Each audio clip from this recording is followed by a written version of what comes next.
In a BBC interview just a few minutes ago, King Charles III, head of the royal family, has declared Harry's old properties to be converted into homeless shelters. What? That was a big snapback at Harry.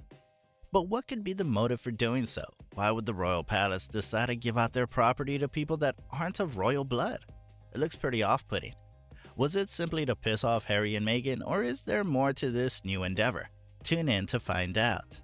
This new revelation comes out after Harry and Meghan left their royal duties to live in LA. They were effectively evicted from their old homestead across the Atlantic after King Charles ordered them to leave their royal residence in what appears to be a move against the late Queen's wishes. And while some Sussex detractors are in favor of this move, one royal expert and historian believes that this was a terrible idea in terms of keeping up appearances.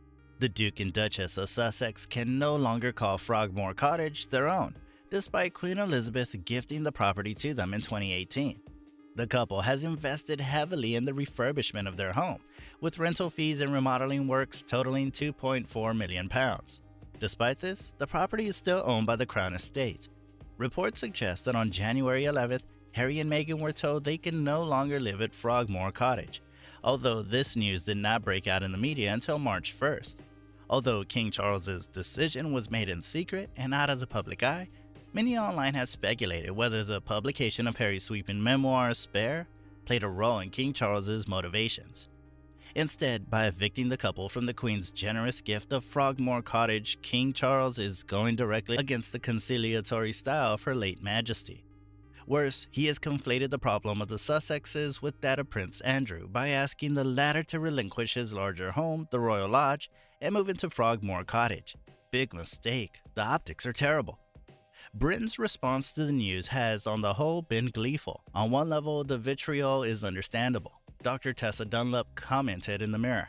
Prince Harry had just lobbed several verbal hand grenades at his family and the former institution to which he belonged, but he did so from a position of weakness, on the outside, in pain and feeling sidelined.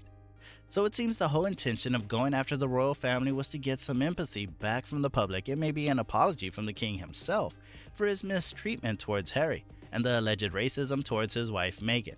But no, instead, the king decides to fire back by giving the Frogmore Cottage to Prince Andrew. Wow, talk about making a bold statement.